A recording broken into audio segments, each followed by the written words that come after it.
خب بچه‌ها امروز شاید تعجب کرده باشین که برای چی من اومدم در مورد چین حالا این وسط میخوام براتون بگم.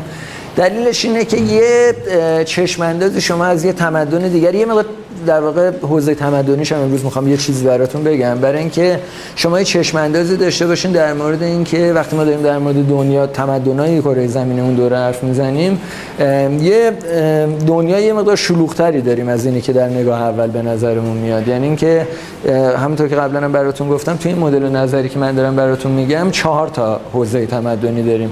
اینی که ما ازش حرف میزنیم و ایران زمین در واقع مرکزشه، یکی از ایناست و قدیمی ترینشه و به لحاظ تاریخی مهمترینشه. این همونیه که نیمه غربی اوراسیا رو در واقع از هندوکش تا اقیانوس اطلس رو در واقع در بر میگیره و یه مجموعه‌ایه که هم حالا اینجایی که بهش میگن امروز اروپا توشه، هم اینجایی که بهش میگن یه تیکه از آسیا که اسمای مختلف بهش میدن، بهش میگن خاورمیانه، آناتولی، خاور نزدیک، خاورهای مختلف که بهش میگن، و حاشیه شمالی مدیترانه که میشه اونجایی که در دوران اسلامی بهش میگفتن مغرب و این طرفش مصر. یعنی این یه شبکه به هم پیوسته است که هم تاریخش به هم دیگه پیوسته است، هم روایت‌ها و آیین‌هاش به هم دیگه وصله. ما توی همین دوره‌ای که داریم ازش حرف میزنیم ما 3 تا حوزه تمدنی دیگه هم داریم. یکی این حوزه تمدنی چینه، اون طرف هندوکشه و هسته مرکزیش در شرقه، اونجایی که رود زرد و یانگتسه، 2 تا رودخونه مهم چین جاریه توش. یه حوزه تمدنی مهم دیگه که داریم پایین صحرای بزرگ آفریقاست، یعنی اونجایی که اصطلاحاً بهش میگن آفریقای سیاه. یه دونه حوزه تمدنی دیگه داریم که توی قاره آمریکاست که کلاً جداست با بقیه جاها. 3 تا بنابراین حوزه تمدنی دیگه دارین شما در کنار این قصه‌ای که ما داریم ازش حرف میزنیم، و این 3 تا حوزه تمدنی تقریبا از هم دیگه بیخبرن به جز یه ارتباطایی که بین حوزه تمدنی چینی یعنی شرقی و میانی که الان ایران مهمترین جاشه وجود داره. چون این ارتباط هست بین همه اینا، من در مورد چین امروز یه مقدار میخوام براتون توضیح بدم، بیشتر با نگاه اسطوره شناسانه. خب فقط اینو توجه داشته باشین که این تمدنایی که داریم ازشون حرف میزنیم دیرتر از حوزه تمدنی ما به بار میشینن. من فقط برای اینکه تاریخ‌ها رو تو ذهنتون داشته باشین، حوزه تمدن‌های آمریکایی که کاملا مستقل از بقیه جا برای خودشون کشاورزی رو از نو شروع کردن به تعریف کردن، هولوش 1200 1100 پیش از میلاد، یعنی اون دوره‌ای که تازه این شورش‌ها داره شروع میشه، این اقوام دارن مهاجرت میکنن، نمیدونم فریگیا میان، هیتیا فرو میپاشه دولتشون، این دوره‌ای که این قد شلوغ بلوغ این طرف، اونجا تازه کشاورزی شروع میشه.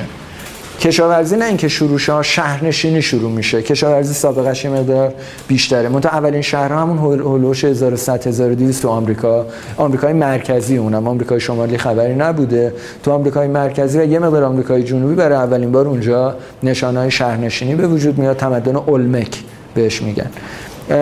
آفریقای سیاه تقریبا خبری نیست.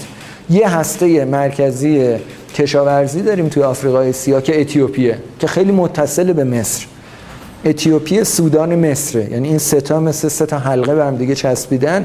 منتها دیگه حوزه تمدن اتیوپی رو جزء آفریقای سیاه باید در نظر گرفت. هر چند اینو داشته باشین، اتیوپی و سودان و مشخصا اتیوپی متصل با باب‌المندب به عربستان دیگه، و یه اتصالی بین عربستان و اتیوپی هم هست. یعنی نژادیه یه مقدار، نه پایین صحرا نیه. ببین در واقع پایین صحراست، منتها نیل میدونی دیگه.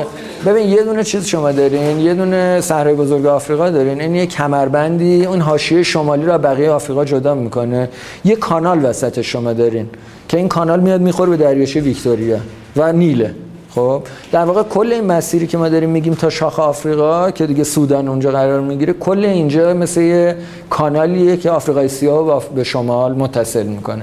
این زنجیری که دارم میگم در واقع سودان، اتیوپی، مصر همینجا قرار گرفتن دیگه، یعنی روی دقیقاً این کانالان، و به لحاظ تمدنی قدیمی ترین تمدن‌های قاره آفریقا اصلا اینجا شکل میگیرن. باقی جاها تو آفریقا فعلا خبری نیست، یعنی شهرنشینی پیشرفته ندارین، فلزکاری ندارین، خط، این حرفا ندارین. منتها بشنوین از شرق یعنی چین. اگه لطف کنین ببین شما تصویری که دارین معمولا اینه، یعنی موقعی که در مورد تاریخ چین میخوان حرف بزنن معمولا یه همچین نقشه‌ای نشون میدن و میگن این چین باستانه.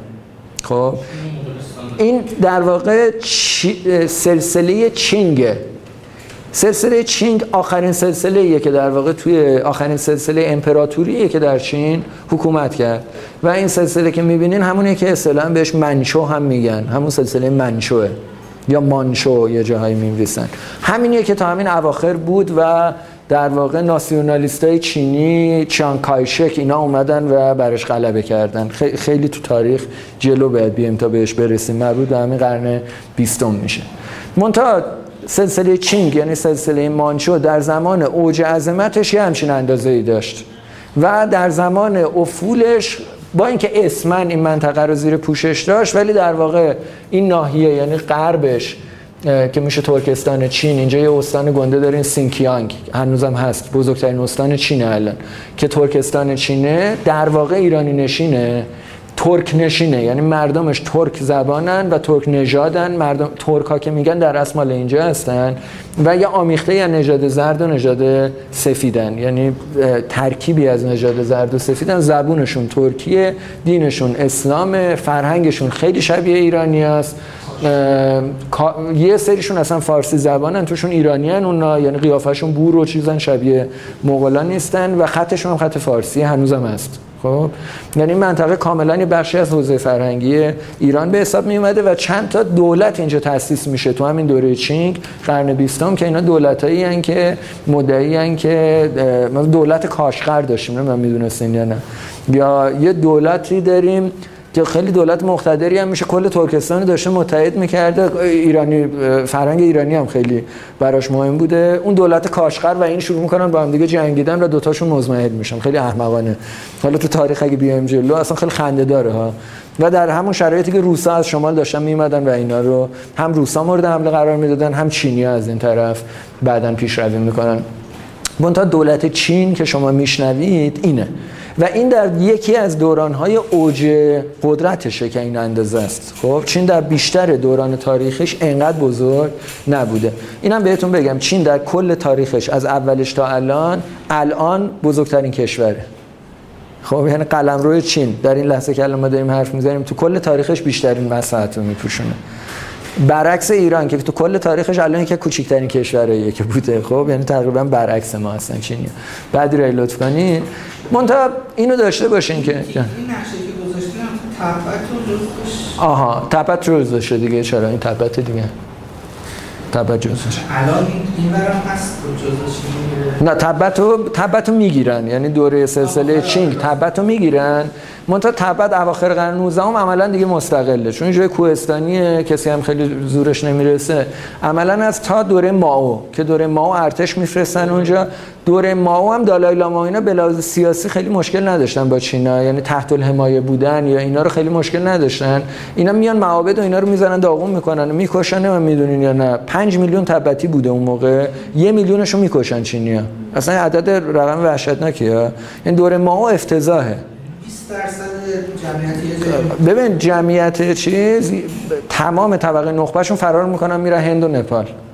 هنوزم اونجا نه الان نه اونا که باقی میمونن در میرن دیگه. اینایی که موندن الان یه جورایی میشه گفت اقلیتی هم باقی موندن. خب و طبقه نخبهشون فرار کردن. هنوزم شما برین مثلا نپال، من خودم رفتم یه عکسی من گذاشته بودم مدرسه تبتی‌ها بودم، نمیدونم دیدین یا نه تو فیسبوک، اون عکس تو نپال گرفته شده. همه تبتی‌ان، زبانشون تبتیه، درسی که میخونن تبتیه، زیر نظر دالای لاماست، همه چیزش تبتیه، منتها تو نپاله. خب یا تو هند هم هستن، شمال هند هم هستن. خب حالا ولی از تاریخ معاصر بیایم بیرون ببینیم بچه‌ها. دوره نوسنگی چین یعنی پیدایش کشاورزی که در چین به نظر میاد که درونزاد بوده، یعنی خود چینی‌ها اینو یاد میگیرن. یعنی به عبارت دیگه یکی از کانونهای کشاورزی که از جای دیگه اینو وامگیری نکردن بلکه خودشون این رو به طور درونزاد ابداع میکنن. در اطراف رود زرده که دقیقاً خیلی خوبه که صدای اره برقی آدم روی موبایلش بذاره تا درجه فنی بودن تمدن ایرانی روشن بشه. مراقب باش فقط صدای بمب اتم و اینا نذارید، توافق به هم میخوره. آره ببینیم بچه‌ها این در واقع اینجایی که داریم میبینیم رود زرده. خب و اولین نشانه‌های تمدن در واقع کشاورزانه چینی در اطراف اینجا به وجود میاد. همونطور که می‌بینید اصلا جداست نسبت به سمت شرق و تقریبا تردیدی نیست که درونزاده، یعنی برای خودش تحول پیدا میکنه اینجا. و اگه لطف کنی ادامه‌شو، بعد شما تو تاریخ‌های چینی یه دفعه همچین چیزایی می‌بینید. مثلا می‌بینید که شانگ دایناستی، یعنی سلسله شانگ 1523 پیش از میلاد تا 1028 پیش از میلاد. تازه من الان بهتون رحم کردم، قبلیاشو نذاشتم، چون بعضیاش میره همینطوری مثلا تا 5000 پیش از میلاد همینطوری سلسله عجیب غریب داره. الان سلسله رو براتون میگم مال کیاسی، یه سری خدایان و اینا، یعنی جزء درس اسطوره شناسی میگنجه اون چیزی که در موردش میگن. حتی سلسله شانگ هم که شما میبینید 1500 تا 1000 حدوداً پیش از میلاد میشه که میشه تقریبا همون دوره‌ای که این قبایل آریایی اومدن رفتن کاسیا و هیتیا و میتانیا و اینا شدن دیگه، تقریبا اون دوره است. منتها راستش بخوایم بچه‌ها تو اون دوره ما نظام سیاسی متمرکز نداریم تو چین، یعنی به عبارت دیگه دودمان شانگ نداریم. شانگ الان براتون میگم، شانگ اسم خدای آسمانه اصلا. خب شانگدی اسم خدای آسمان و از اون دوره پرستش شانگدی مطرح میشه و یه سری آدمن که انگار میگن که امیرن، اینا امیر شاههای محلی هن. میدونی شبیه چیه توی این دوران چین؟ شبیه سومر باستانه، شبیه ایلام باستانه قبل از اینکه پادشاهی تأسیس بشه. یعنی دولت شهرهای کوچولو کوچولو هن، کشاورزی دارن، شهر دارن. این دوره دیگه اینا شهر دارن، منتها دولت به معنی مجموعه چند تا دولت شهر که اینا با هم دیگه متحد شن و شاه داشته باشن هنوز ندارن راستشو بخواید، و مفرق دارن فقط. یادتون باشه تو این دوره شما آهن دارید اون طرف دیگه، اینجا هنوز عصر مفرق چین تازه شروع میشه. چین به لحاظ فلز یه 1000 خورده سال از ایران عقب‌تره. جا چجوری شد که آریایی‌ها که این باید قسمت شمالی چین هم باشن، این طرفی خیلی ببین راستش بخوای اینطوری نشد، یعنی اون طرفی هم رفتن. آره، یعنی اینکه برای اصلا کل تاریخ چین تاریخ کشمکش مردم هانه، یعنی مردم زرتشتی که تو این ناحیه‌ان و راستش بخواین یه نژاد نبودن، اینا قبیله بودن، کم کم اینا با هم دیگه ترکیب میشن، متحد میشن. الان بهشون میگن هان. الان یعنی چینی که شما میبینین قیافاشون دیدین شبیه همه، اینا هانن همشون. و هانها خود چینی ها میگن 90% جمعیتشونه، که حالا جای بحث داره یه مقدار که واقعا 90% اینا. ما والا رفتیم همون چین مرکزی رو گشتیم 90% هان نبودن تا اونجا که ما میدیدیم. خب ما یعنی قیافاشون فرق میکرد، یه جایی شبیه مثلا تایلندی و اینا بودن جنوب، یعنی خودشون هم نژاداشون فرق میکنه، زبونشون هم فرق میکنه. یه مقدار به نظر من راستش الان همینطوری بعید به نظر میاد 90% جمعیت کشور چین هان باشن. منتها تو ارقام و اینا اینطوری نوشته، حالا کی بره آمار بگیره، 1 میلیارد نفرن، مشکل شمردنشون اینه که همون ما فعلا چیز میکنیم. منتها مردم هان، تاریخ در واقع چین کشمکش مردم هان با مردمیه که در غرب این منطقه زندگی میکنن. این منطقه کلا دستشونه. خود چینی‌ها به اینا میگن شیونگنو. شیونگنو رو اصطلاحاً میگن همون خیونان، همون هونهای سفید احتمالاً، و اینا هم سکان و اینا سفید پوستن قطعاً و ایرانیان و هنرشون هنر ایرانی. قبراشون پیدا شده، قبرای اینا عین قبر پازیریکه مثلا، همه چیزش این قبر پازیریکه. و بعدن سغدی‌ها میان باشون قاطی میشن. یعنی تو این ناحیه در واقع ترکستان چین به طور مشخص حریم ایرانی نشینی دارین که البته با نژاد زرد قاطی میشه، با مغولا و اینا.